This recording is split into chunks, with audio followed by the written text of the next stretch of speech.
the United States of America and to the republic for which it stands, one nation, under God, indivisible, with liberty and justice for all.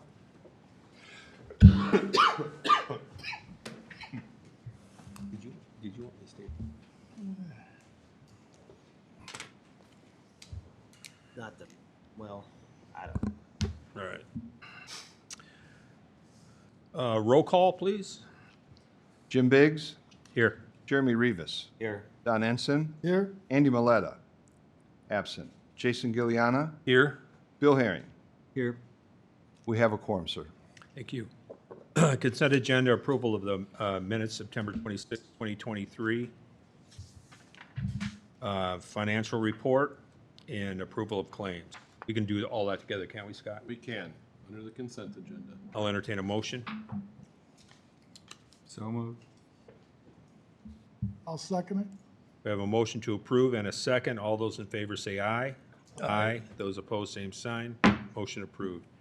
USDA funding option for rural development. Mary Jane Thomas. Good afternoon, members of the Redevelopment Commission. I believe you were passed out a handout. That's a couple pages. And we reviewed 80 plus USDA rural development programs. And Porter County has eligibility for areas in housing, community facilities, economic development, utility infrastructure, and telecommunication. Please note that the eligibility varies by program. They're not all the same. There's more eligibility for business and community facility programs than housing programs in Porter County. Do you have any information on what the size of those grants typically are? They can vary depending on the program. So they can be 50-50, they can be 80-20, and they vary on the community that they are in because they base it on population and income. Okay. So the USDA programs for housing include single-family, multiple-family, and farm grants, loans, and loan guarantees.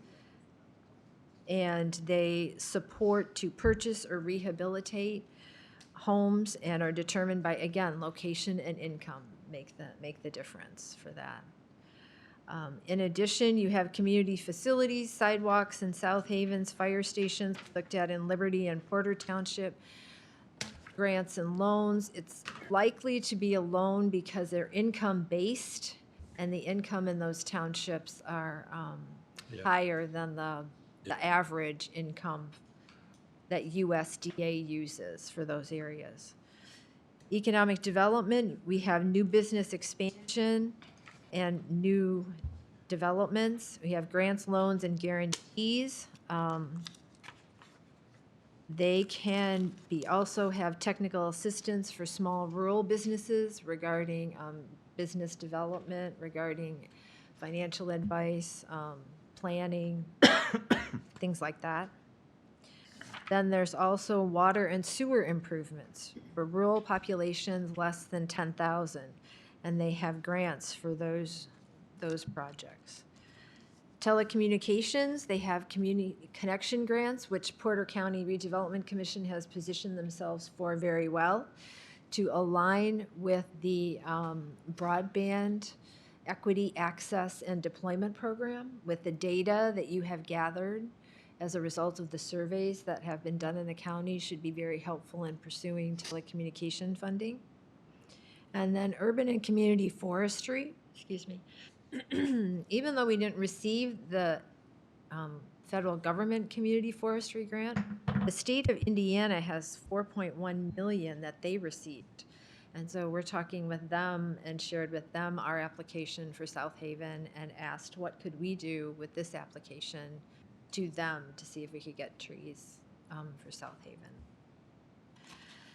And I'm sorry, go ahead. sure, go ahead. How would you recommend if we were to pursue one or two or three of these, go about that? We're still working on the fire stations. I have talked to USDA about them. It's likely going to be loans because of the income. So we've opened that conversation. In terms of the housing programs, to market them to the individuals in the community, we're proposing to put together a strategy of meeting with bankers, realtors, ag officers, landlords, mail, realtors associations, housing services associations to promote those programs to the rural areas of the county. Does that answer your question, Jim? Yes, and where are we with the sidewalks in South? The sidewalks, we are working on them. We have contacted the NERC, and NERC has two programs. They're called Safe Routes to School, and then there is the State Transportation Block Grant. Safe Routes to School and the Transportation Block Grant are offered every other year in even years. So in 2024 in fall, we'll be able to apply for those funds. And I just met Mr. Novotny, and we're going to meet to talk about Safe Routes to School. That's a 90-10 program, and I believe in that area, he just shared that there are 2 schools he and Stu shared. So we're going to be preparing to pursue that if the commission agrees. Great, great, thank you. And in the back of your packet, there's just the maps. These are kind of counterintuitive. The shaded areas are not eligible, the white areas are the eligible. And then the area for housing is the expanded area of which you submitted letters of support to get it expanded. That's the Heron Rookery area. And that is specifically for housing. For housing? For housing only. And we drove that area, and there are some, I believe there are some areas that could use some assistance in housing. Now, are these houses that are occupied or sitting empty? We saw a mix of both when we drove, but we could go to, we're going to research whether USDA would participate in vacant as well as owner occupied. Okay. Interesting. And that's all I have at this. Well, thank you. Any other questions? Yeah, just informed as we move forward, but Oh, absolutely. we, especially next year. I think the other thing she recommended to me is that the housing program benefits realtors and lenders and others. So one option that you might want to pursue is a little bit like you did on the cable or the broadband, is some marketing materials that we could send to mortgage officers, real estate agents, and the like, saying, you know, these are special programs that you may have clients who are eligible for them. We'll talk later about that. Okay. Deb, if the record would show, please, Andy Milletta is here now. Yes, I did. Very good, thank you. Welcome. It will Thank you. say late though, because you weren't here for the one vote, and I don't want the names to not match with the number. It's fine. I was late. Just wanted to explain to you why. She's tough with the rules. Yeah, it's okay. Proposal from Thomas and Associates. Stu, why don't you bring us up to date why this is in front of us? What's going on? So, through an email, I advised members of the commission that while my contract expires at the end of this year, I got a birthday coming up, and I'm going to be older than I care to admit, and I want to take a step closer to retirement. So I don't intend to ask you to renew the contract to serve as your project manager. Jim asked me to, your president asked me to suggest someone, and I suggested that. Well, first I begged you to stay. Deb, would you put that in the record, please? Cost just went up.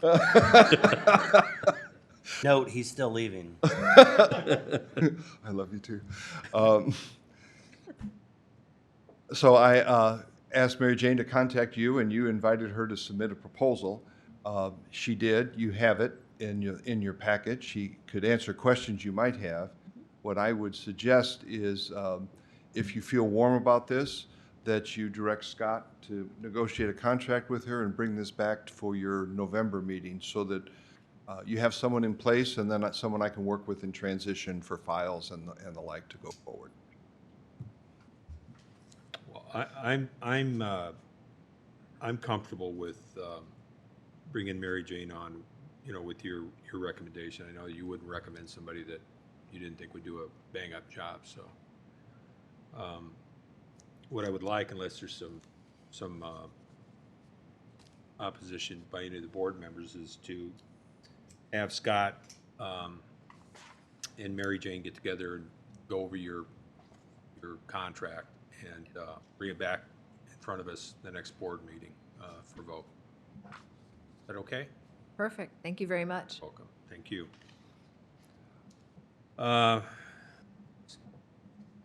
A discussion on TIF revenue sharing with schools. Stu and Andy? We expect that our first TIF revenue will come next year, and that'll be on the Casey's up on 6 and 149. Previously, the commission indicated that when they do a TIF, they want to set aside 15% of the funds received for schools. You need, and that's permitted by statute, up to 15%, but the statute requires that you adopt a policy on how that money will be used. We've used this successfully in Valparaiso and a similar policy in Burns Harbor that we worked on. This is not original research. This is kind of copied from those proposals. I ran it by Andy, and I'll let him speak to it. But essentially, what will happen is once the revenue comes in, which will be a year from now, you'll set aside 15%, invite the eligible school corporation to make a proposal on how they would use that money. You would come back and say, this looks good to us, and then they would buy the long-term equipment. It's not going to be used for hamburgers. It'll be for laptops or something that the school feels has a long-term benefit. And then you would approve it. They would buy it under their purchasing codes and send you the receipt, much like a travel expense. Then you would pay them back. Andy, do you have anything? Yeah, no, I think it's a fair proposal for the schools. I mean, obviously, everybody knows that, you know, with that 15% and what the issues with schools and TIF are, and I don't think they're nearly as great today with 1% tax caps as they were before.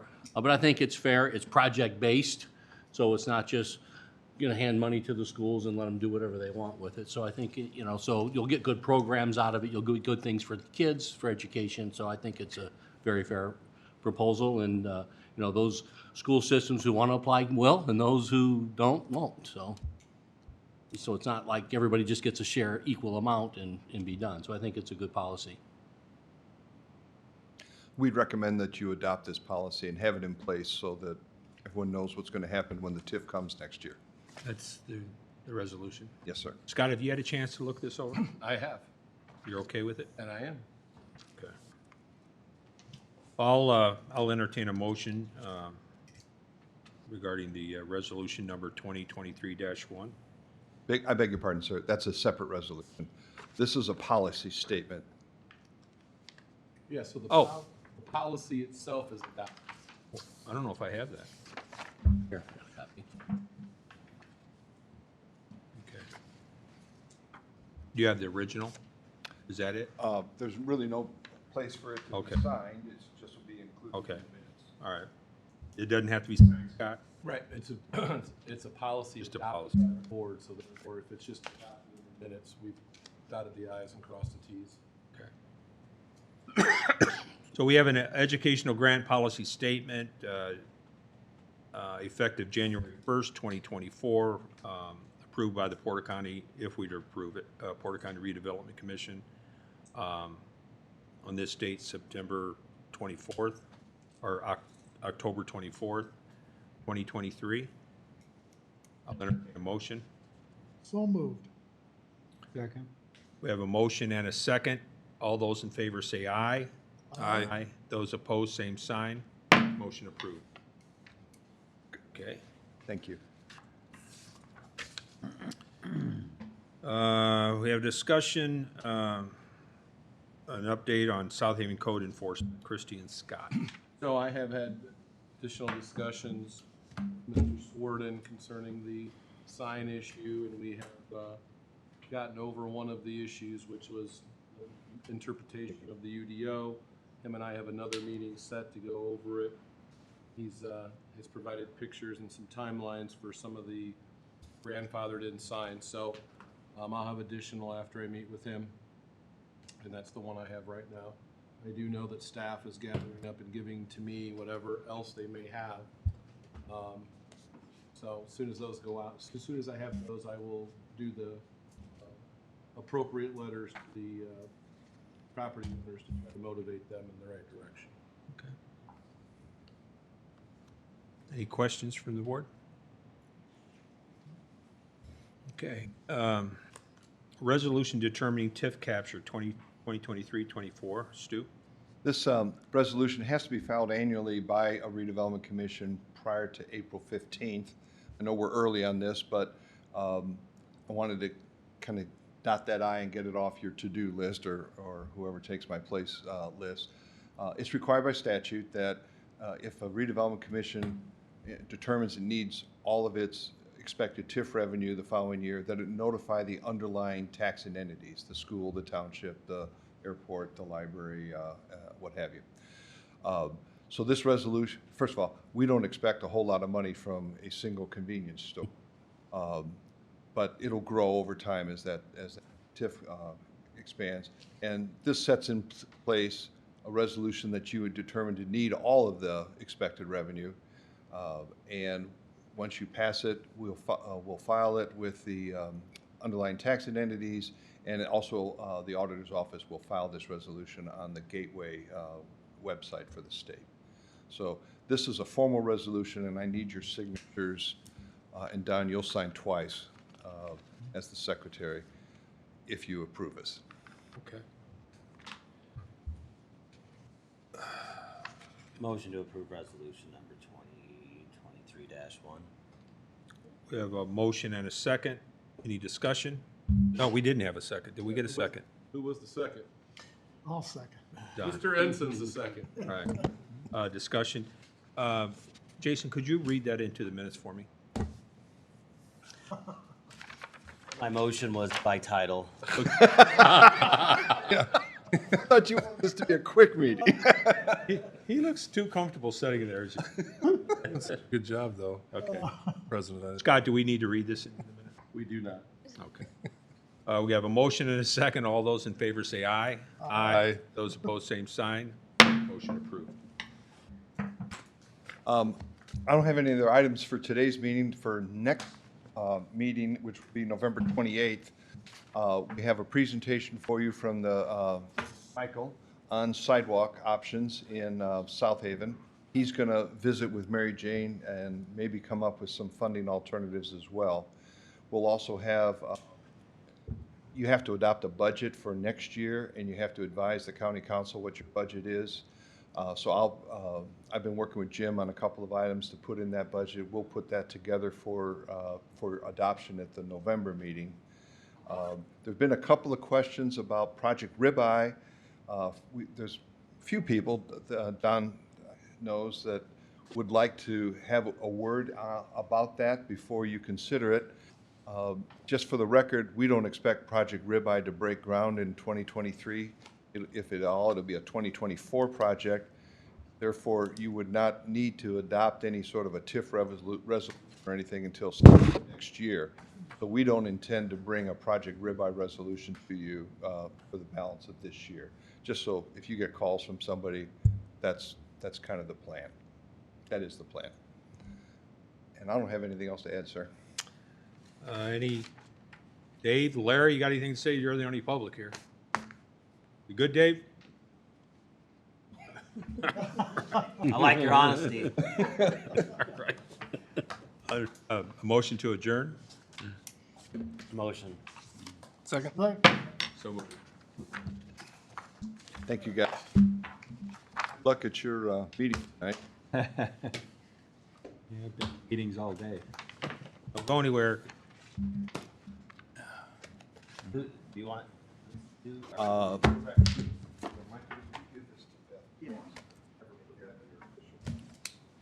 There's another one here also. Yeah. Now we got another one. Some 5 minutes. Don needs to sign this one. Yeah, any later, you'd have missed it. Right.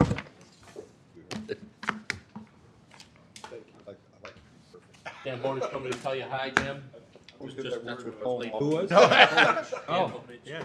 Oh, you were with him, huh? That's not in your future. I went, ears are ringing today. I